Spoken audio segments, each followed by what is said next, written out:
Welcome friends! Today we're taking a look at the up-and-coming MMORPG TitanReach, developed by Australian Square Root Studios. TitanReach is promised to deliver a fresh take on the skiller MMO genre.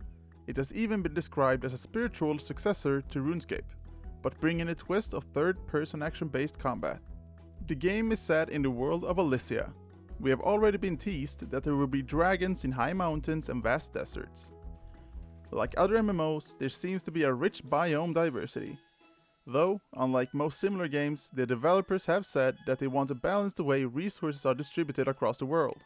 So there is always a reason for high-level players to come back to already explored areas, keeping the world alive. This is one of the big ones for me as a long-time MMO fan. It is always sad to see beautiful zones lay desolate since it is obsolete content. But of course there will be high-level zones containing the most precious of materials. These high-tier areas will also have PvP combat enabled.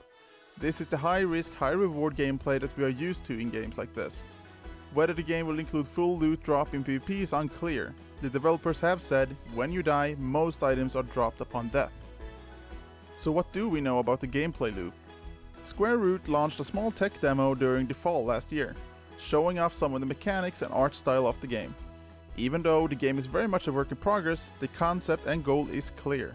The official description on their website says, TitanReach is a modern reimagining of old school style MMORPGs. Veteran players will recognize much from the genre they love, while new features bring the game to life for everyone. The game focuses on a deep skilling system, massive fantasy open world, engaging quests, and a complex skill-based system. In TitanReach you have the freedom to play the way you want. You can create a tanky sorcerer, a quick and nimble fighter, or even avoid combat entirely. My take from this is that we will see gameplay loops very similar to Runescape. The devs have confirmed that the economy will be entirely player driven. This means you will probably see MMO farming in familiar ways. RuneScape, sharks, lobsters fueling PvP players, etc. In my opinion, having a player economy and full loot drop on death is essential for a game like this. Otherwise, crafting skills will be obsolete as soon as players have acquired their highest tier items. And talking about crafting skills, TitanReach got 20 of them as of the moment this video goes live, but they are actively working on adding more.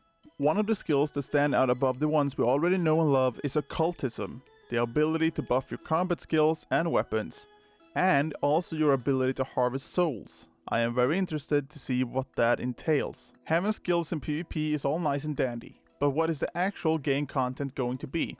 Well, the only information we have right now is that there will be open world bosses and mini dungeons that require groups to take down.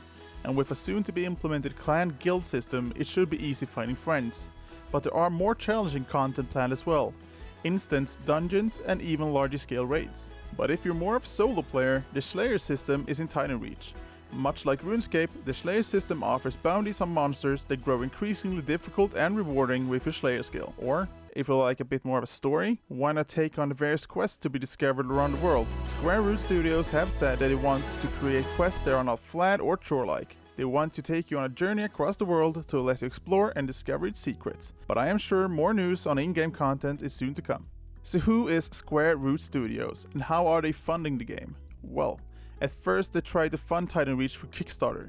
Even though it raised a whopping $180,000, it did not reach its goal and didn't fall through. So they decided to create their own pledge store of sorts, where one credit is worth $1. The credit store is full of cosmetic items and things like design a pet, etc. This way they have raised $81,000 since December 20th and have secured funding to develop the game full-time for at least 6 months. So how do you get your hands on the game? Well, the actual release is obviously far off, but already in February an early alpha with continuous updates will be released for those who back the game at a certain level. Otherwise, you will have to wait for Q4 2021 for the closed alpha.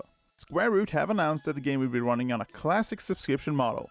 This way they can release updates and continue support without extra charge and have no pay-to-win elements or excessive use of a cosmetic shop. This is absolutely the biggest positive for me. Games that use a subscription model have been better off in my opinion.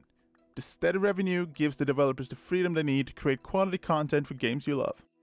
The developers are constantly updating their community with dev blogs, announcements and other news at their Discord channel, so if you want to be in the know or just chat with the community, the link is in the description. That's all for me guys, take care and I hope to see you in Elysia soon. And don't forget to like and subscribe for more content about TitanReach.